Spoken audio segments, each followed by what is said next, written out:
2 నెలల క్రితం అనంతపురం సాయినగర్లో పాత పావని హాస్పిటల్లో విధ్వంసం అనే మీడియాలో అంతా వచ్చింది. ఆ తర్వాత పెట్టినటువంటి కేసులో అది మా భావన తప్పుడు కేసే. దాంట్లో అటెంప్ట్ మర్డర్, ఆర్మ్స్ యాక్ట్ లేనివన్నీ పెట్టి మమ్మల్ని దాదాపు 65 రోజులు రిమాండ్కి పంపించారు. సంతోషం, పంపించారు. మరి ఎందుకు ఆ ఇన్సిడెంట్ జరగవలసి వచ్చింది అని ఒక న్యాయవాదిగా, ఒక పార్ట్నర్గా అనంతపురం పట్టణ ప్రజలకి, జిల్లా ప్రజలకి తెలియజేయాల్సిన బాధ్యత నాపై ఉంది. కాబట్టి ఈరోజు బాధ్యతాయుతంగా నేను తెలియజేస్తున్నా. ప్రశ్నించవచ్చు ప్రజలు, ఎందుకు ఈ దాడి జరిగింది అని చెప్పని. 4 కలిసి పార్ట్నర్షిప్ చేశాం, కోట్ల రూపాయలు పెట్టుబడి పెట్టినాం. దాదాపు 15-16 కోట్లు, దాదాపు నా దాంట్లో 7-8 కోట్ల రూపాయలు నాదే పెట్టుబడి ఉంది. ఒక వివాదం వచ్చింది, సమస్య వచ్చినప్పుడు అవతల వాళ్ళు 3 పార్ట్నర్లు ఏకమై కోర్టుకు పోయినారు. పోలీసు వాళ్ళు ఇంతకుముందు 2-3 ఎఫ్ఐఆర్లు ఇష్యూ అయితే 145 ప్రొసీడింగ్స్ పెట్టారు.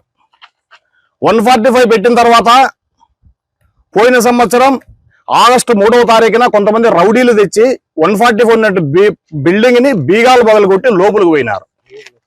ఆగస్టు 4 నేను ఎస్పీ గారికి కంప్లైంట్ చేశా. ఎస్పీ గారేం నా ఎదురుగా ఓపెన్ స్పీకర్లు డిఎస్పీ గారికి చెప్పారు, డిఎస్పీ గారు ఇది అనంతపురం పట్టణంలో శాంతి భద్రతలు ఉండాలి, ఎక్కడ కూడా లా అండ్ ఆర్డర్కి ప్రాబ్లం రాకూడదు, ఇమీడియట్ గా ఆ సమస్యను పరిష్కారం చేసి 145 ప్రొసీడింగ్స్ మళ్ళీ పెట్టి సమస్య లేకుండా చేయండి, ఎవడో వాడు బీగాల బాలుట్ల మీద క్రిమినల్ కేసు పెట్టండి అని చెప్పారు. కానీ ఆ రోజు కూడా డిఎస్పీ నేను కలిసినా ఆయన ఏం స్పందించలే. ఎగైన్ నేను మళ్ళీ ఎస్పీ గారు కంప్లైంట్ చేశా. మీ అందరికీ మీడియా మిత్రులు తెలుసు, 1 నెల ఎదురు చూసి సెప్టెంబర్ 12వ తారీఖున మీడియాను పిలుచుకుని నేను బిల్డింగ్ లోకి పోయినా. ఆ రోజు మీ అందరికీ తెలుసు, ఒక నాయకుడు ఫోన్ చేసి సంస్కరిస్తామంటే సమస్య పరిష్కారం అవుతుంది కదా అని చెప్పని ఆ రోజు నా పనిని వాయిదా వేసుకుని మీడియా సాక్షిగా చెప్పి బిల్డింగ్ లోంచి బయటకు వచ్చా. బయటకు వస్తే 40 రోజుల తర్వాత మన ఎవరైతే నా పైన కేసు పెట్టారో ఆమె 40 రోజుల తర్వాత కేసు పెడతాది. సెప్టెంబర్ 12 బిల్డింగ్ లోకి వచ్చి సత్యనారాయణ రెడ్డి నా పైన దాడి చేసినాడు, నన్ను అన్నాడు, సీసీ కెమెరాలు పగలగొట్టినాడు, అద్దాలు పగలగొట్టినాడు అని చెప్పని ఆయమ్మ కేసు పెడితే 2 టౌన్ పోలీస్ స్టేషన్ లో నా పైన ఎఫ్ఐఆర్ ఇష్యూ చేస్తారు. నా పైన, ఈ సాయినాథ్ రెడ్డి పైన, తాటిపత్రి పెద్దారెడ్డి అనుచరుడు రాజు పైన, ఆ పిల్లడు రాప్తాడు బోయ హరి పైన. దానికి మీడియా సాక్షి. దాదాపు 20 మంది రిపోర్టర్లు పిలుచుకుని నేను బిల్డింగ్ లో పోయిన ఒక్క మాట మాట్లాడినేమయ్యా, మీరే సాక్షి. ఇంతమంది ఎదురుగా ఆ రోజు నేను బిల్డింగ్ లోకి పోయి ఎందుకు దౌర్జన్యం చేస్తున్నారని అడిగిన దానికి 40 రోజుల తర్వాత ఆయన కంప్లైంట్ ఇస్తే ఎఫ్ఐఆర్ ఇష్యూ చేశారు నా పైన పోలీసు వాళ్ళు. అగైన్ నేను పోయిన డిఎస్పీ గారితోకి, ఎస్పీ గారితో పోయినా, సార్ ఏమి ఈ విధంగా దౌర్జన్యంగా నా పైన కేసు పెట్టారు సార్, అన్యాయంగా వాళ్ళు మళ్ళా ఇంకా పనిచేసి ఓపెనింగ్ చేస్తున్నారు సార్ అని చెప్తే ఎస్పీ గారు మళ్ళా గ్రీవెన్స్ లో ఇస్తే లెటర్ పోతే డిఎస్పీ గారు ఏం చేస్తారు, బలవంతంగా నన్ను సీఏ గారితో నేను సంతకం పెట్టినంటే డిఎస్పీ గారు పిలిపించి బలవంతంగా మేము షెటిల్ చేస్తాం, నువ్వు సంతకం పెట్టని చెప్పని మొత్తం అంతా రాసి 145 ఉంది బిల్డింగ్ లోన, అయినా సివిల్ నేచర్ అని చెప్పి ఎస్పీ గారికి రిపోర్ట్ పంపిస్తారు. ఆ తర్వాత మళ్ళా కూడా నేను ఎస్పీ గారికి దాదాపు 4-5 కంప్లైంట్లు గ్రీవెన్స్లు ఇచ్చినా, అవన్నీ ఉన్నాయి. మొత్తం ఎస్పీ గారికి నేను ఎన్ని ఇచ్చినాను అనేటివన్నీ ఎస్పీ గారికి మొత్తం ఇచ్చిన.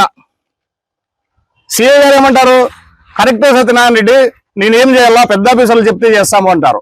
ఫైల్ ఎత్తుకుని సిఐ ఏమో 2-3 సార్లు పోతాడు డిఎస్పీ తాక, ఆయన రేపురా మర్రాడరా అని చెప్పని 5 నెలలు గడిపినాడు. నాకు అర్థమైపోయింది, డిఎస్పీ గారు సిఐ గారు నాకు పని చేయరు, న్యాయం చేయరు అని చెప్పండి. ఏమంటే సివిల్ అంటారు, ఊదికి వాళ్ళు సార్ బిల్డింగ్ లో పనిచేసే వాళ్ళు బయటికి పోమంటే నువ్వు పో, నేను పోతే ఏమవుతుందయ్యా, గలాట్ అవుతుంది. చివరికి నవంబర్ 23వ తారీఖున వాళ్ళు సింపుల్ గా పూజ చేసి ఆక్యుపై చేసుకునేకి మొత్తం అంతా రెడీ చేసుకున్నారు, అనఫిషియల్ గా పర్మిషన్ లేకనే ఏం లేకనే. నాకు హక్కు లేదా? బిల్డింగ్ లో 30% పార్ట్నర్ నేను. బిల్డింగ్ కట్టిన దానికి నాకు అగ్రిమెంట్ ఇచ్చారు, కట్టిందంతా నేను 5 కోట్ల రూపాయలు పెట్టి, నాకు ఆ డబ్బులే కోర్టులో కేసు నడుస్తుంది. నాకు ఆ డబ్బు ఇక బిల్డింగ్ లో పార్ట్నర్షిప్ ఇక నువ్వు ఎవరో ఒకరు రాజకీయ నాయకులతో ఒప్పందం చేసుకుని, ఎవరో ఒకరిని మేనేజ్ చేసుకుని నువ్వు బిల్డింగ్ లో పోయి ఆక్యుపై చేసుకోవాలంటే మా పరిస్థితి ఏమి? ఆ రోజు ఇన్సిడెంట్ జరిగింది. ఏం జరిగింది ఇన్సిడెంట్? మొత్తం బిల్డింగ్ అంతా కొలాప్స్ అయిందా? 4 అద్దాలు పగిలింది నిజం, ఎవరికన్నా కానీ ఎందుకు చేసినాం? పోలీసు వాళ్ళు మాకు ఆ రోజు సహకరించక, మాకు న్యాయం చేయక. ఎస్పీ గారు రోజు చెప్తున్నారు వాళ్ళకి అన్యాయం అయిందయ్యా, న్యాయం చేయండి అని చెప్పి డిఎస్పీకి సిఐ చెప్తా అంటే వీళ్ళు పట్టించుకోలే. ఎందుకంటే సమాజంలో ఏ వ్యక్తికైనా వాడు అధికార పార్టీ వాడు కావచ్చు, ప్రతిపక్ష వాడు కావచ్చు, మిత్రపక్షం వాడు కావచ్చు, అనాథ కావచ్చు, డబ్బున్నోడు కావచ్చు, లేనివాడు కావచ్చు, దానికి ఇబ్బంది అయినవాడు ఫస్ట్ ఆశ్రయించేది ఏ డిపార్ట్మెంట్ అంటే పోలీసు వ్యవస్థని. మరి అటువంటి పోలీసు వ్యవస్థ కింద ఆఫీసర్లు ఈ విధంగా చేస్తే మాకు దిక్కెవరు అని అడుగుతాండ. అటెంప్ట్ మర్డర్ పెడతారు, ఆర్మ్స్ యాక్ట్ పెట్టినారు. ఏం ఆయుధాలు ఉంటాయి మా దగ్గర ఆర్మ్స్ యాక్ట్ పెట్టేకి?